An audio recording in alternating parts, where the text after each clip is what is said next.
یہ معاملات کیوں ہوتے ہیں؟ حکومت اس کو کیوں روک نہیں پاتی، یا لوگ اس طرح سے ڈنکی لگا کے باہر جانے کا ارادہ ترک کیوں نہیں کرتے؟ اس سارے موضوع پہ بات کرنے کے لیے آج ہمارے ساتھ موجود ہیں سابق ایڈیشنل ڈائریکٹر جنرل FIA جناب عمار جعفری صاحب۔ جعفری صاحب تھینک یو ویری مچ۔ یہ فرمائیے گا سب سے پہلے جعفری صاحب کہ جب بھی اس طرح کا کچھ سانحہ ہوتا ہے اس وقت وزیر اعظم کی طرف سے ایک کمیٹی بنا دی جاتی ہے اور جس کو کہا جاتا ہے کہ فوری طور پہ آپ ان مجرموں کو پکڑیں اور ان کو قانون کے کٹہرے میں لائیں، لیکن پھر چند ماہ چند ہفتے گزرنے کے بعد معاملات اسی طرح سے دوبارہ شروع ہو جاتے ہیں، تو کیا قانون نہیں ہے یا اس پہ عمل درآمد نہیں ہے؟ نہیں، میں سمجھتا ہوں قانون تو بہت اچھا موجود ہے۔ اس کی سب سے اچھی مثال یہ ہے کہ اس واقعے کے جو FIA کے ذمہ دار لوگ تھے ان کو ایکشن لے لیا گیا ان کے خلاف، پہلی بات تو یہ ہے۔ دوسری بات یہ ہے کہ یہ مسئلہ آج کا نہیں ہے، 70 سال کا مسئلہ ہے یہ، اور ایک خاص علاقہ ہے پاکستان کے اندر، یہ جو جیلم، میرپور اور یہ اپنا گجرات، گجرانوالہ، یہ اس علاقے کا واقعہ، باقی ملک میں ایسا کوئی مسئلہ نہیں ہے۔ اب دیکھنا یہ ہے کہ یہ واقعات کیوں ریپیٹلی ہو رہے ہیں اور جو ان کے ذمہ داران لوگ ہیں ان کے خلاف کارروائی کیوں نہیں ہوتی۔ میری ذاتی آبزرویشن یہ ہے کہ اس میں پولیٹیکل انفلوئنس ہے کہ جو مافیا کے لوگ ہیں یہ بالکل اپنا کام بڑے یعنی دھڑے سے کرتے ہیں۔ اچھا، اس میں 3-4 چیزیں دیکھنے کی ضرورت ہے۔ قوانین موجود ہیں، جو اوورسی امپلائمنٹ کارپوریشن ہے، جو پروٹیکٹر کے لوگ ہیں، جو گورنمنٹ کے ادارے ہیں، وہ باقاعدہ رجسٹر کرتے ہیں لوگوں کو۔ ایک طریقہ ہے لوگوں کو لیگلی باہر بھیجنے کا، وہ طریقہ ڈیفائنڈ ہے۔ ایک طریقہ ہے جو ڈنکی وغیرہ لگا کے اس طرح کشتیوں میں بیٹھ کے لوگ چلے جاتے ہیں، یہ غیر قانونی طریقہ ہے۔ اب پیٹرن یہ ہے کہ یہ لوگ یہاں سے لیبیا جاتے ہیں، پہلی اب سوال یہ ہے لیبیا سے کیوں جاتے ہیں، سب کو پتہ ہے گا، کیونکہ وہاں ایک اور مافیا کام کر رہا ہے۔ باقاعدہ اس کی ہینڈی ٹیکنگ ہوتی ہے کہ جی یہ بچہ آ گیا، اب اس کو آپ یورپ بھجوائیں یا جہاں ہی بھجوانا ہے گا۔ اس میں ہماری جتنی بھی ایکٹیویٹیز ہیں وہ ساری ری ایکٹیو ہیں۔ ایک کشتی ڈوبی، کچھ بچے مرے، شور مچا، انکوائریاں ہوئیں، پھر وہ ٹھپ، پھر یہ ہر 2, 4, 6 مہینے کے بعد یہ واقعہ ہوتا ہے۔ اس میں ہمیں 3 پلیٹ فارم پہ کام کرنا چاہیے۔ تو ایک انٹرنیشنل پلیٹ فارم پہ کام کرنا چاہیے، انٹرپول کو انوالو کرنا چاہیے کہ بھائی ٹھیک ہے، ہمارے تو لوگ پہنچ جاتے ہیں کسی نہ کسی مجبوری کی وجہ سے، یہ لیبیا میں کیا ہو رہا ہے گا۔ اگر آپ دیکھیں تو یہ کئی لوگوں کی ملی بھگت سے واقعہ ہوتا ہے۔ سب سے بڑی ملی بھگت تو والدین کی ہوتی ہے جو اپنے بچے کو 25 لاکھ یا 50 لاکھ یا 40 لاکھ روپے دیتے ہیں۔ ان کو نہیں پتہ بچہ کہاں جا رہا ہے، اس کے پاس کوئی لیگل چیز، ابھی جو 16 سال کے بچے ہیں، کیا ان کو نہیں پتا، ان کا تو ID کارڈ نہیں بنا ہوا، ٹھیک ہے۔ اچھا، اس کے بعد ایک سیکوینس ہے پورا جس کو ہمیں اسٹڈی کرنا پڑے گا، اور اس کے اوپر میں سمجھتا ہوں ایز اے سول سوسائٹی ہمیں آگے آنا پڑے گا۔ اس میں 2 نقصانات ہو رہے ہیں، بچوں کے نقصان بھی ہو رہے ہیں۔ جعفری صاحب، اس پہ قطع کلامی کی معافی، گزارش یہ ہے کہ ابھی جو آپ نے ذکر کیا کہ والدین کی ذمہ داری ہے، تو پہلے تو مجھے صرف یہ بتا دیں کہ قانون جس کی آپ بڑی تعریفیں کر رہے ہیں، کیا اس میں صرف ایجنٹوں کے لیے ہی سزا ہے، یا جو لوگ خود اپنے بچوں کو، اپنے رشتہ داروں کو، اپنے بھائیوں کو غیر قانونی طریقے سے باہر بھجوانا چاہتے ہیں یا بھجواتے ہیں، ان کے خلاف بھی قانون کوئی حرکت میں آ سکتا ہے؟ میں نہیں سمجھتا کہ اس وقت کوئی اس طرح قانون ہے کہ آپ والدین کو پکڑ لے کے یہ بچہ آپ کو کیوں باہر جا رہا تھا۔ یس، اس بچے کے خلاف ضرور کارروائی ہوگی، وہ ڈیپورٹ ہو کے آئے گا تو FIA اپنا کام کرے گی۔ میں یہ سمجھتا ہوں کہ والدین کی اخلاقی، لیکن جعفری صاحب یہاں سوال یہ بھی پیدا ہوتا ہے کہ آج تک سینکڑوں جانیں تو اس طرح سے چلی گئیں، لیکن کسی ایک ایجنٹ کو بھی پاکستان میں عمر قید یا پھانسی کی سزا نہیں ہوئی۔ اچھا، اس کا یہ بتائیں سزا دینا کس کا کام ہے؟ کورٹ کا کام ہے۔ کورٹ کیا کر رہی ہیں آپ روز دیکھ رہے ہیں ٹی وی کے اوپر۔ میں تو کچھ نہیں کہوں گا اس معاملات کے اوپر۔ میں یہ سمجھتا ہوں کہ یہ پوری گورننس کے سسٹم کا فقدان ہے۔ آپ کوئی شعبہ ہے زندگی اٹھا کے دیکھ لیں، اس کے اندر جن اداروں کو مل کے کام کرنا چاہیے وہ مل کے کام نہیں کر رہے۔ جب سوسائٹی میں کوئی پرابلم آتا ہے، جو یہ پرابلم آیا ہوا ہے، اس کے لیے تمام اداروں کو میں سمجھتا ہوں کہ حکومت وقت کو فوری طور پہ چاہیے کہ ایک ہائی پاور کمیٹی بنائی جو انہوں نے بنا دی ہے، اور اس واقعے کے اندر جتنے لوگ بھی ملوث ہیں میں سمجھتا ہوں گا ان تمام کو اسے کہتے ہیں نا کہ صحیح سزا دی جائے۔ پہلی بات یہ۔ نمبر 2، وہ پکڑے جا چکے ہیں لوگ جو اس واقعے میں انوالو تھے، لیکن وہ ضمانتیں ہو جائیں گی، چلے جائیں گے، بات ختم ہو جائے گی۔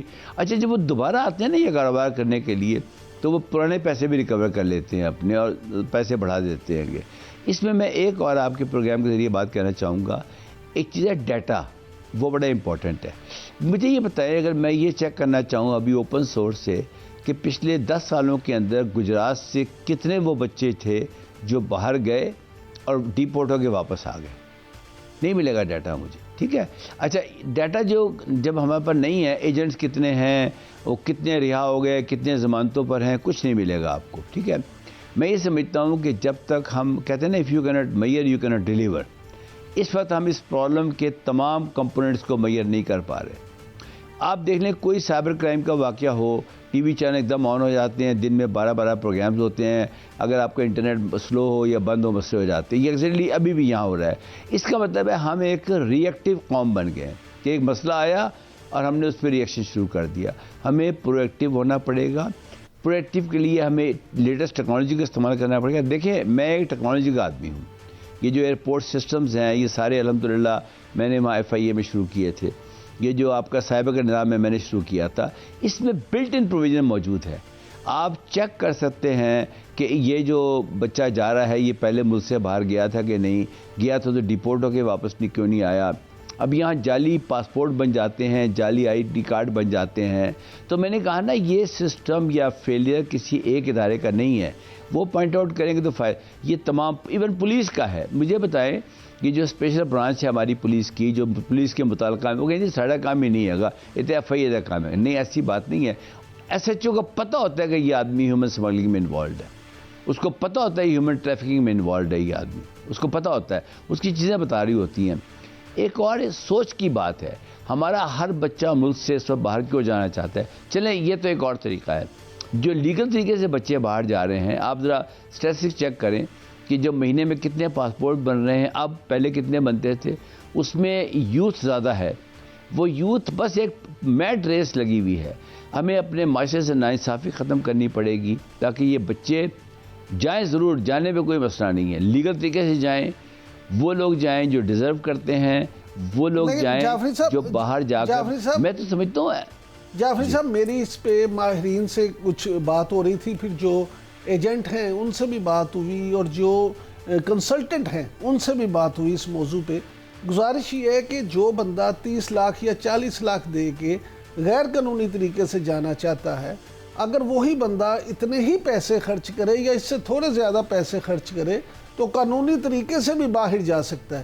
لیکن جو بار بار آپ گجرات کا نام لیتے ہیں, یہاں سے گجرانوالہ سے لے کے گجر خان تک, اور پھر GT روڈ کے دونوں اطراف میں موٹر وے تک, یعنی آپ سرگودا شامل کر لیں, کوٹ مومن کر لیں, منڈی بہاؤدین شامل کر لیں, ادھر سنبریال کو شامل کر لیں, وزیر آباد کو شامل کر لیں, تو یہ ایک پوری پٹی ہے. آپ اس کو آدھا پنجاب کہہ سکتے ہیں, جو کہ ہر گھر سے 1 2 یا 4 افراد باہر ہیں. تو یہ ایک مائنڈ سیٹ بھی اب بن چکا ہے کہ ہر بچے نے باہر ہی جانا ہے. وہ یہاں پہ کوئی کام کیوں نہیں کرنا چاہتے, وہ یہاں سے پیسے خرچ کر کے. اس کی وجہ بتاتا ہوں. وہ بچہ جب باہر پہنچتا ہے نا, وہ اپنی ایک ویڈیو ڈالتا ہے کہ جی میں آیا تھا 3 مہینے پہلے, یہ دیکھیں میں نے گاڑی خریدی ہے. وہ لیز پہ گاڑیاں مل جاتی ہیں وہاں پہ. وہ گاڑی لے کے چلاتا ہے, دکھاتا ہے. اس کے سارے محلے والے, اس کے جو اس کی پیئر گروپ کے لوگ ہوتے ہیں, ان کے والدین کہتے ہیں دیکھ وہ ٹر گیا, تو اتنے بیٹھا رہ گیا گا. پھر وہ ایک کمپٹیشن ہوتی ہے, ریٹ ریس ہوتی ہے. تو جو لفظ آپ نے یوز کیا مائنڈ سیٹ, اس کو چینج کرنے کی ضرورت ہے. مائنڈ سیٹ کیسے چینج ہوگا؟ جب یہاں پر پاکستان کے اندر انہی بچوں کو وہ تعلیم دی جائے گی جس کی بنیاد پہ وہ یہاں پہ اپنی ماؤں بہنوں کے ساتھ رہتے ہوئے بھی وہاں کام کر سکتے ہیں, جس کو آپ آن لائن ورک بھی کہہ سکتے ہیں. جن بچوں نے وہ طریقہ اڈاپٹ کیا ہے, میں سمجھتا ہوں وہ پیسے بھی کما رہے ہیں, محفوظ بھی ہیں, وہ سیر کرنے باہر جاتے ہیں. اس کے اوپر میں میڈیا سے ریکویسٹ کروں گا کہ وہ جب یہ واقعہ, اس کے بعد تو پھر افسوسناک واقعات ہی ہے نا کہ بھائی بیچارہ باپ کہہ رہا ہے کہ جی میری بچے کی لاش واپس کر دو. میں یہ سمجھتا ہوں اس کے اوپر پوری سول سوسائٹی کو آگے آنا پڑے گا. Let me repeat again, government کو, اداروں کو, سول سوسائٹی کو. ہم اس وقت ملک میں نان ایشوز میں پھنسے ہوئے ہیں. ہمیں نان ایشوز سے باہر نکلنا پڑے گا. ہمارے ملک کی جو سب سے بڑا چیلنج ہے وہ تعلیم ہے, ہماری صحت ہے, ہماری بیڈ گورننس ہے. ان ایشوز کرنا پڑے گا. بہت شکریہ جعفری صاحب کا کہنا ہے. اس طرح کے حادثات سے بچنے کے لیے حکومت کو اداروں کو اور سول سوسائٹی کو مل کے کام کرنا ہوگا اور نان ایشو سے نکل کے ہمیں ایشوز پہ آنا پڑے گا. جب تک ہم اپنے بچوں کو اچھی اور ٹیکنیکل تعلیم کی طرف راغب نہیں کرتے, آئی ٹی کی طرف راغب نہیں کرتے, اس وقت تک اس مائنڈ سیٹ کو چینج نہیں کیا جا سکتا. آج کے لیے اتنا ہی, کہ آپ سے اب کل ملاقات ہوگی. کل تک کے لیے اجازت دیجیے. اللہ نگہبان.